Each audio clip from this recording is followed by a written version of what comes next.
Welcome back, my fellow humans, to yet another gameplay of new meta supports. Today I'm going to be playing Sion. I just decided to try a different Sion build because I think Lethality Sion is dead, and I'm sad to say that. I think it hurts a lot to say that, but Lethality Sion on top lane is great, but on support is very hard to get it going. It's very hard to get the goal for it to work. And since they fixed the first strike bug, yeah, it's just not worth it anymore. It's not functional. If you haven't noticed, I'm playing without my hands, and that means that Streamlabs screwed with my mic again, and I didn't notice. It keeps switching to a mic that does not exist. I swear to you, there's a mic that does not exist on my computer, and Streamlabs insists on using it. This game, so I went Unsealed Spellbook. My intention is to go Tank Sion, but I don't think Aftershock and Glacial Augment are runes that capture Sion's early game cheese essence, which I think is the funny part about Sion, and it's the only, like the early levels of Sion are the only levels in which Sion can actually do those crazy lethality things without needing the items. So yeah, this is actually my 15th 4v5 in a row. I'm not joking, I had 15 4v5s. And this time is Yasuo AFKing in base, so I decided to defend mid. The reason I was going top and then ended up defending mid because Yasuo wasn't there was because I thought I had teleport. I wanted to go teleport with Unsealed Spellbook and gank the enemy top laner at level 1. Here is just a clown fiesta of terrible skill shots and predictions. I thought she was going to try to harass me. Here I'm just trying to like freeze the wave and at the same time try to bait her. Here I managed to get her flash off. Unfortunately, we cannot keep going, but it's okay. Here I up my W, but I don't use it to bait her, and I pot my potions. So I decided this is a good way of getting first blood. Like just steal your laner's EXP inside of vision range. And then I see that Yasuo is level 2 and readied his Q. I can hear actually the audio cue that Yasuo has his tornado. So I just decided to regank her and steal the Q. The Q steal was actually accidental, believe it or not. But since I stole the Q, let's carry the game now. So I decided to carry. I was going to base, but I then realized that Ashe is facing a Draven. And although Ashe counters Draven, I think that's just on theory, that's just on paper, because in practicality, my Ashe laners always get by Dravens. So here I decided just to counter Jarvan's engage. Unfortunately, Ashe had a late flash. I didn't know if Shaco would be able to get that kill. And since it was far away, I decided to take it. This one I knew Shaco could get it. But Shaco had exhaust, so if I try to let him get it and the exhaust was enough for Shaco not to one-shot Draven, he would probably kill him. So I decided to take the kill again and just make peace with the fact that I'm gonna have to get all the kills and carry this as a tank because I'm not building lethality. I've tried it before, and it's not working. Especially if I'm facing Tryndamere and a Sejuani and Lux. Like these are all champions, like Jarvan as well, Draven. These are champions that are very hard to face because they have a lot of CC. They have a good ways of getting rid of you. So these are champions that are very hard for lethality Sion to stick onto. So I preferred to go the tank route because if I go the tank route but I rush my items because I'm very fat, I still can do a considerable amount of damage as if I was lethality without being fat, but I can tank a lot more and does do a lot more for my team. So this is the idea that's going behind these decisions. Here I'm just trying to get the cannon minion with my minion DMAT, I think. Yeah, I already know what I think. Ashe hit that minion too many times. Here I want to punish them for here it is. I want to punish them for trying to harass us on their tower. I don't think Jarvan and Draven are the best to do so. So here, yeah, here something really weird happens. I was actually clicking on Draven and it just wouldn't work. I don't know why, but I would click Draven and it was like it was lagging or something, and my character just wouldn't move. Like I swear to you, I clicked him and I don't know what happened. But either way, we won that, even though I ended up not being able to save Ash's life. Oh yeah, one thing that I noticed earlier was that Ash was pinging me because I was pushing the lane, but I was actually fixing the wave. So yeah, sometimes that happens. People will ping you when you're trying to fix their wave because they don't understand wave management. That is a classical Yasuo flash. Of course, he's going for the 010 Powerspike. I don't know why Riot gave Yasuo that passive. Like, I don't know why Yasuo has a good death passive and like Kog'Maw has a bad one. I think like all death passes should be like Yasuo, in which when you get to 10 deaths, you just transform and win the game instantly. Here I'm pondering if it's worth it for me to get TP and go top lane.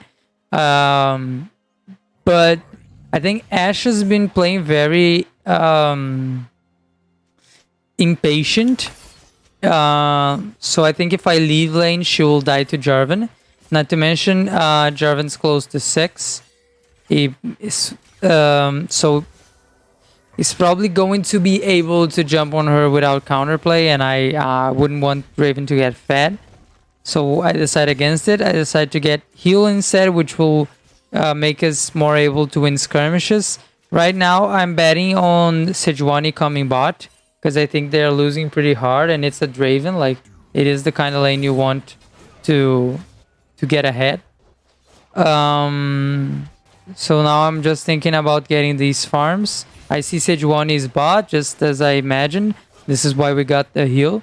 So we can outrange Jarvan if he tries to EQ ult us. So now I'm just focused on seeing if it is the time that Sejuani will show up, and if Jarvan gets 6. Once Jarvan gets 6, I'm a bit scared. So he wasted his flag. Now I know he can't engage for like 12 seconds. So we got 12 seconds in which we can be very comfortable here, even though Sejuani is around. That's why I decide to engage. Just go in! And I poke him a little bit. Jarvan fails his engage. 12 seconds had passed, but he can do it again, so he can escape. He wasted his flash. Draven doesn't have his, so it's GG. We'll kill them. And at the end here, I just heal Ashe so she can... this was my mistake. I should have hit my Demolish before leaving the range of the tower, just to get like 7 less seconds on my Demolish cooldown. I healed Ashe after she did the less damage on J4, because it was an unsealed spellbook summoner spell, so it's like the faster I use it, the faster I'd get my flashback, and it can actually expire if I'm not mistaken, so I wouldn't want that to happen. And I also healed her because this way, if Sejuani comes, she has more health. She escaped a tower shot and was healed to full by my heal. So if I didn't heal, she'd probably have like 500 probably less health than she had there. And it would be a bit scarier to get those tower plays as we wanted. Now I got my flash, and I have to wait on Unsealed Spellbook to do anything on other lanes, because I don't want to leave this lane now. We got a very good lead. I failed to get that. I know I shouldn't have been so what's it called, greedy with my mana. I should have just used my mana to farm.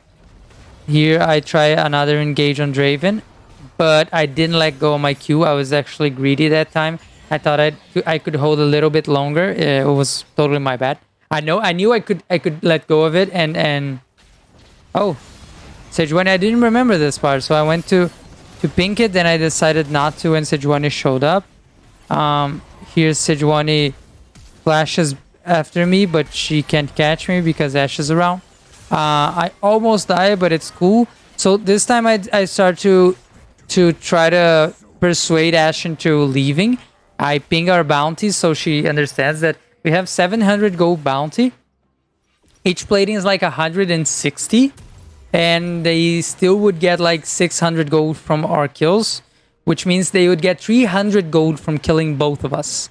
That's more than you would get by 5 plating and killing a tower, you know? That's a lot of gold, like 1300 gold, like it's half an item or a third of a carry's item, so it's like a BF sword. I mean, we don't want to give that to any of them.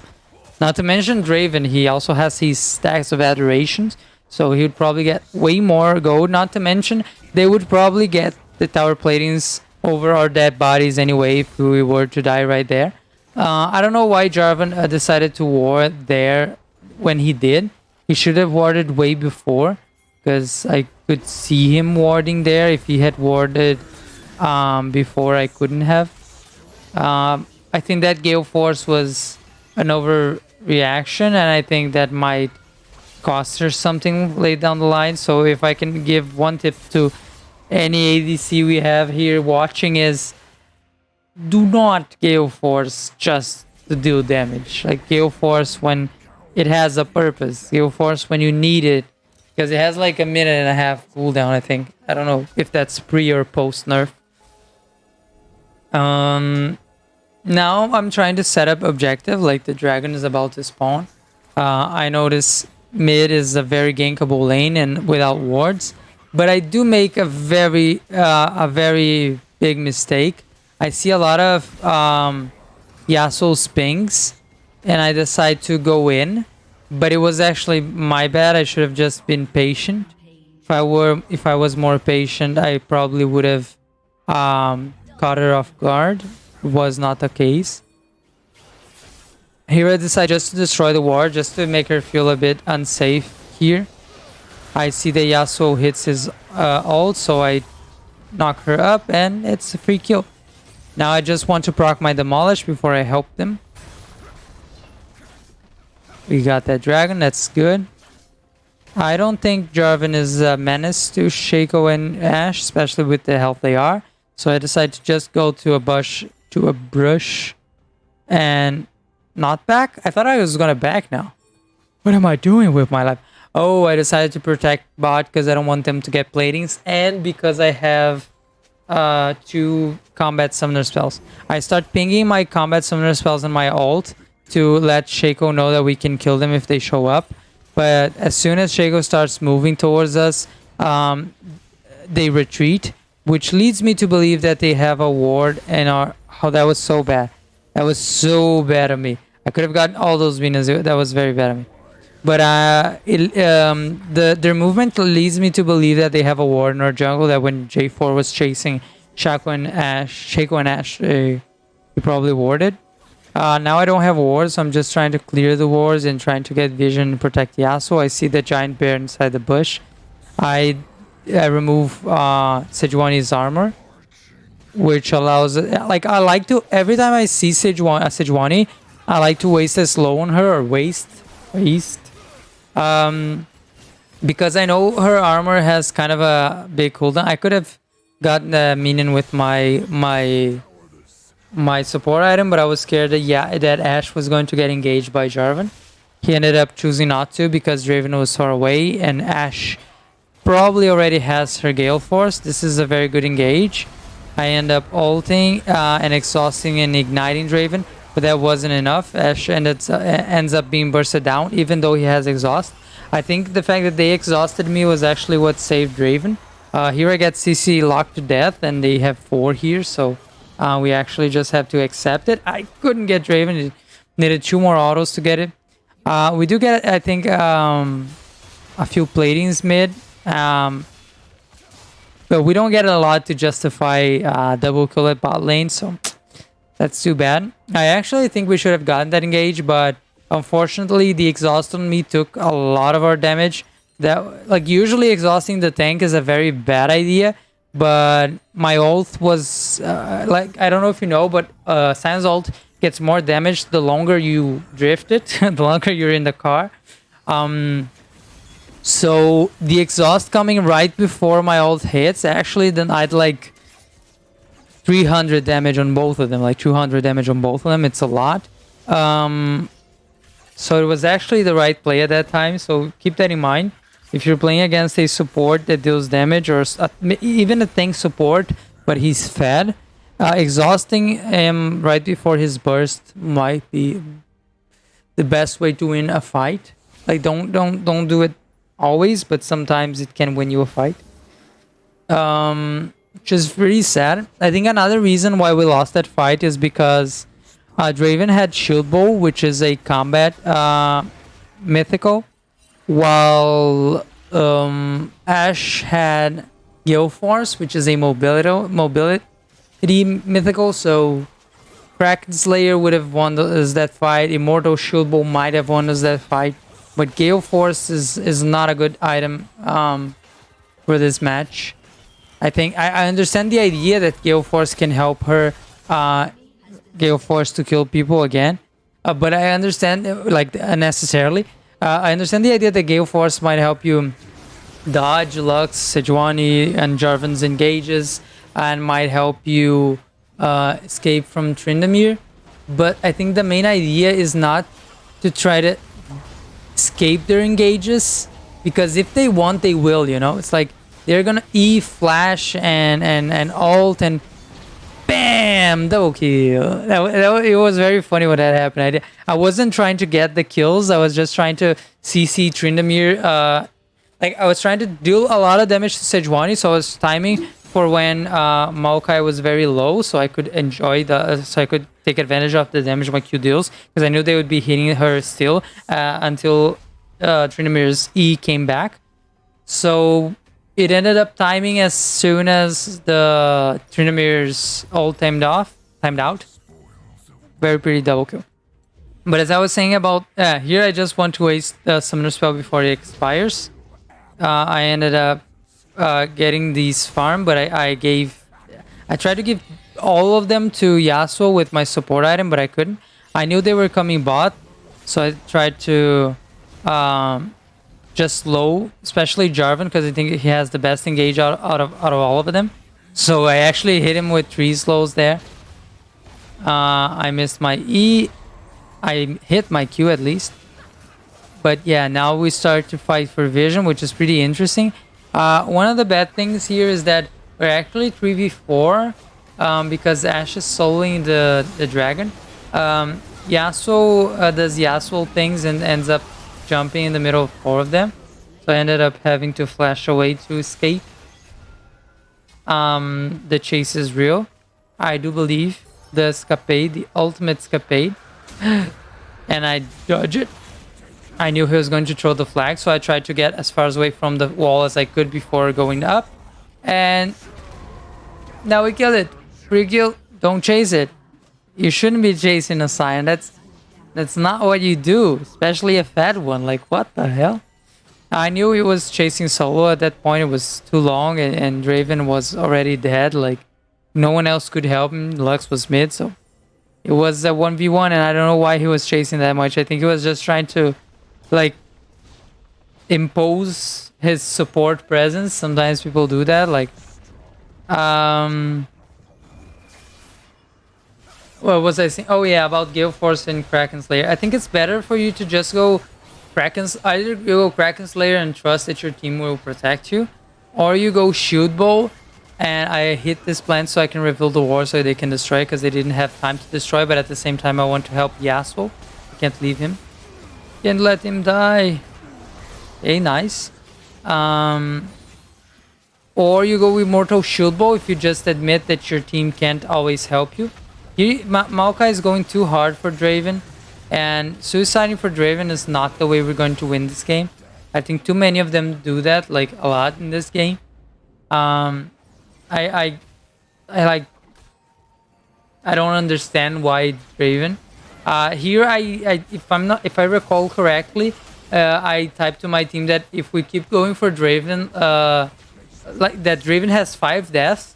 It's 4 and 5. It's not that strong, and we're suiciding to get him. And if we keep doing that, like, we're probably gonna lose. I almost get my knockup on Lux. I think if I had gotten that, we'd kill her. Like here again, Ashe tries to go for Draven. Jarvan escapes my Yeah, here I ult her so she stays under tower, but it ends up not working very well.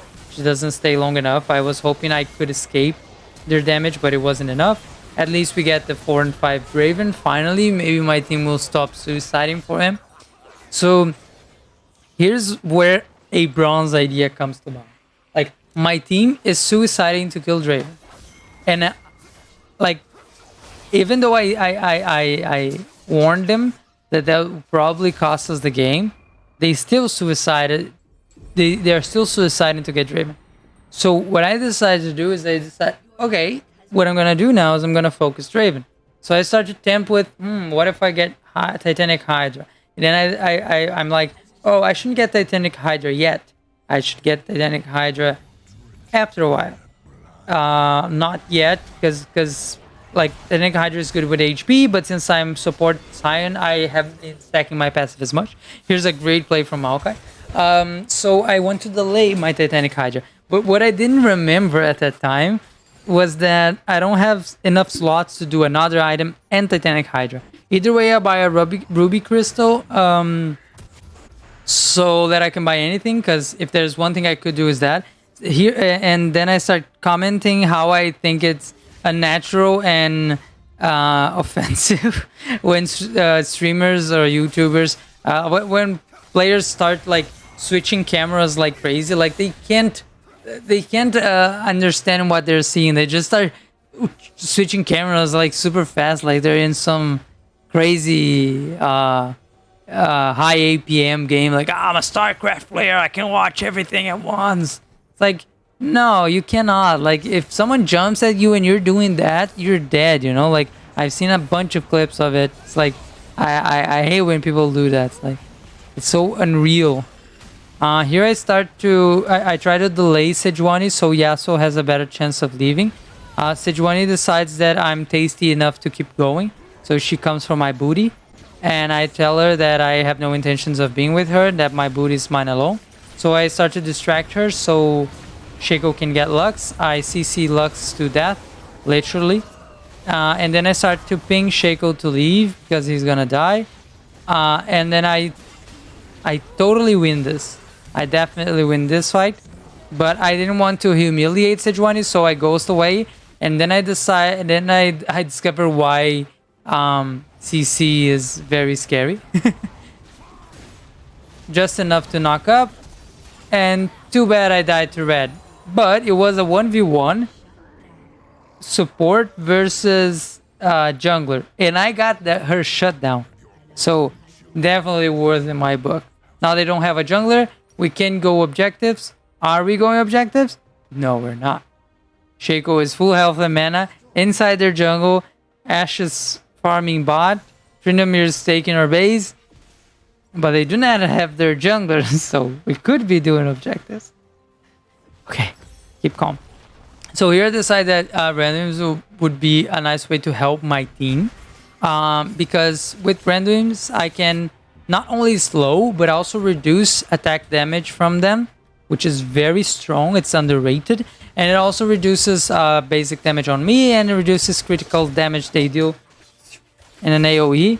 My cat...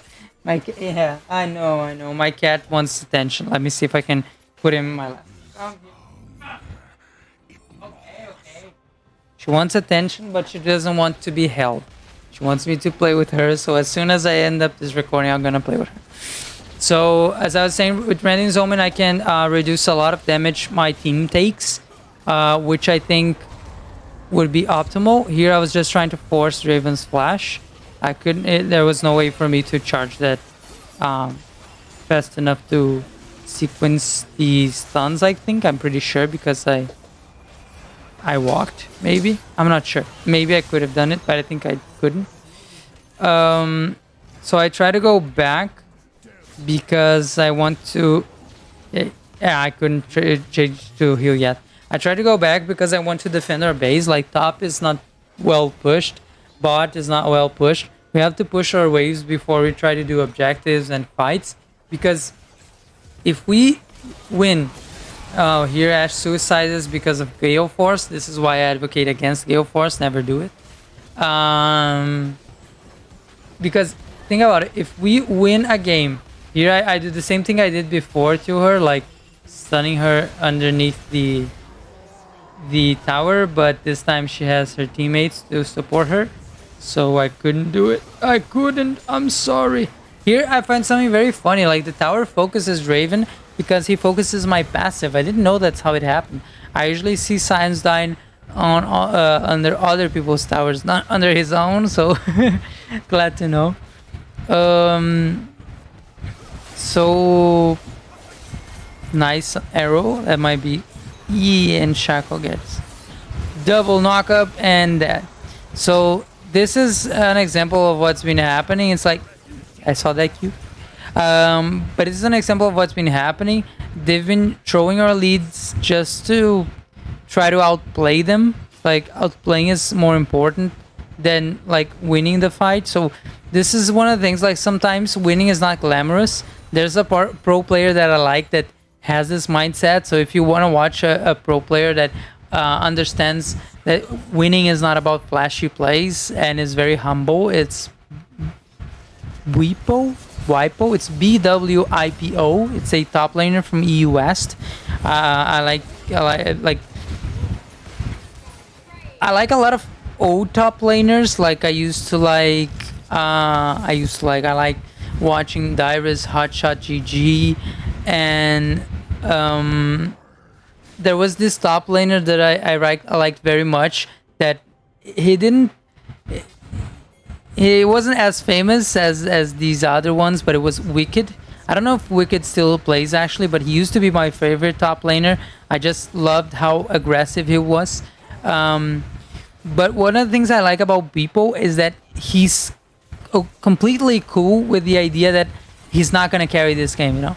He enters a game and he thinks, how do we win this game? And this is the kind of team-oriented thinking that leads you to winning the game. So this team fight, I actually learned my lesson, and I decided to solo and simply focus Raven. I decided to make it my life objective to just... Sorry, I was scared for myself. I decided to make it my life lesson to just... my life objective, my life goal, to just F with Raven. Because if I focus Raven, and Raven stays out of the team fight or dies, my team can't. See? Genius. So here I decide to go Titanic Hydra instead of Randuin's, and it's especially because of the reason I just said, because okay, this is a nice engage, and here comes Gale Force Ashe close to Tryndamere again. So yeah, don't do this. Like, it doesn't matter if you build Gale Force if you're going to miss position. If you're going to miss position, then build Immortal Shield Bow anyway. Like, Gale Force is not an excuse to miss position. Oh my god, I forgot everything I was saying. Oh my god, I'm sorry, I'm old.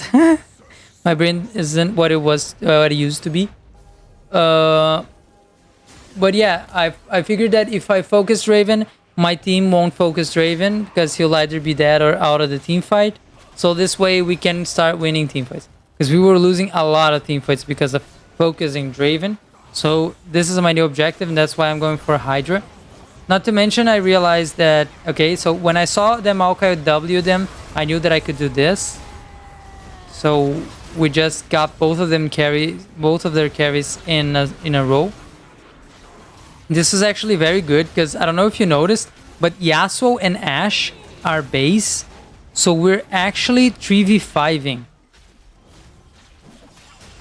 I couldn't survive here. I wanted mana for my W, but it was too long and too much CC. So in a 3v5, I don't know if you noticed, I tried to slow Tryndamere there, but in a 3v5, we killed 4 of them. You understand what this means? In a 3v5, we killed 4 of them. And we wasted ghosts, we wasted flashes, we wasted exhaust, we wasted a ton of things in a 3v5. Like, my god. So it was actually mostly me and Maokai, which might say something about tanks. Tanks are, like, if you play well and if you peel well, tanks are garbage. Like, you just get a Kraken Slayer and they melt before they do anything in the team fight.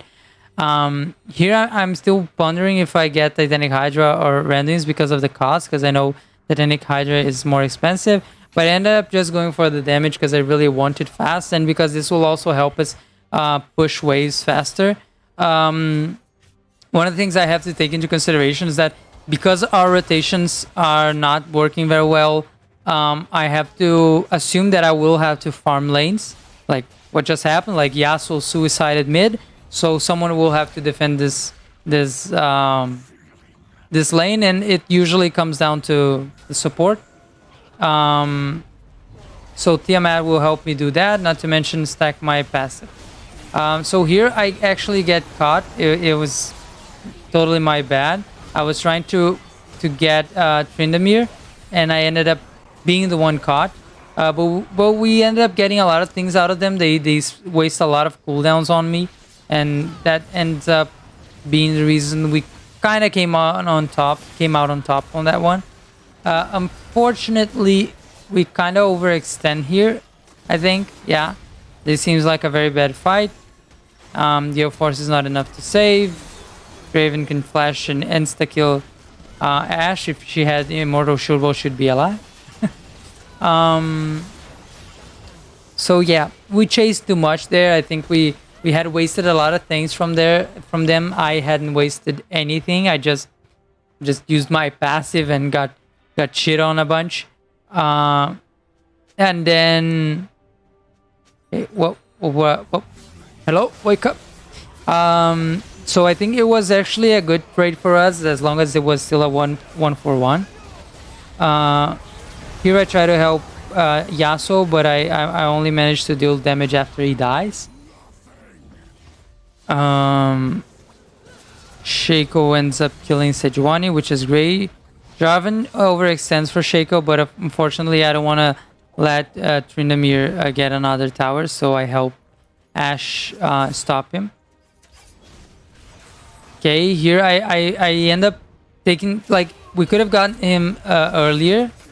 Okay, this is too bad. We could have gotten him earlier with our Q back there, but if I did that, he could spin through me and get Ashe, and I didn't want that to happen. I was scared that it would happen. About that last part, I just wanted to point out that if she had Immortal Shield or Kraken Slayer, she'd be alive. Because even if she had Kraken Slayer, she would have forced Tryndamere's ultimate way earlier, because she definitely hit him more than 3 times. So now I got my Titanic Hydra and I get my Elixir. So we're stacked. We have almost 6,000 HP as a support, which is amazing. It is incredible. Usually even tank supports don't get to that. One thing I could be doing on Sion, I didn't do, especially because I got fed, so I did a bit more damage. But I could have done Locket of the Iron Solari. I think it is a good item on Sion. But again, it ends up being outscaled because of the fact that we have items that scale with health. Meanwhile, Locket of the Iron Solari doesn't scale that very well with health. It only scales in the sense that armor and magic resistance scales with health. So even though I could get under the Locket of the Iron Solari, it probably still wouldn't have been very good late game choice, and we're already at late game, so I wouldn't trade that. Here we actually end up getting caught, which is very bad. It was definitely my bad. I wanted to try to stop them from getting the Baron. Unfortunately, we got there too late, and when we got there, I thought my team was getting engaged, so I tried to help, but they didn't need my help, and I didn't read the situation that well to know that. And unfortunately, Yasuo was split pushing, which I totally disagree with, but he has his 10 deaths Powerspike, so I'm not going to argue with that. Ashe was defending the base, which is pretty good of her, like, as she should. But yeah, it was ultimately just my bad for not reading the situation correctly. I think this is the final push, if I'm not mistaken. We can't stop them here. Ashe doesn't have the damage to kill them, even though they don't focus her. Draven kills her in Fountain. And I just wanted to say that if Ashe had more... Yeah, anyway, it was a good game. I think it was an example of why I don't like playing tank Sion. Like, I like Lethality Sion, one, because it's funnier. I don't think anyone would disagree with that. And I like playing Lethality Sion because you have damage, you can set up things and you can do a lot of plays that change the outcome of the game. When you're playing a tank, you still have that, but it's diminished. You have less ways of impacting the game as when you're playing carry. So that's why. Anyway, I hope you enjoyed it. If you did, please, algorithm, do those things. See you next time. Bye bye.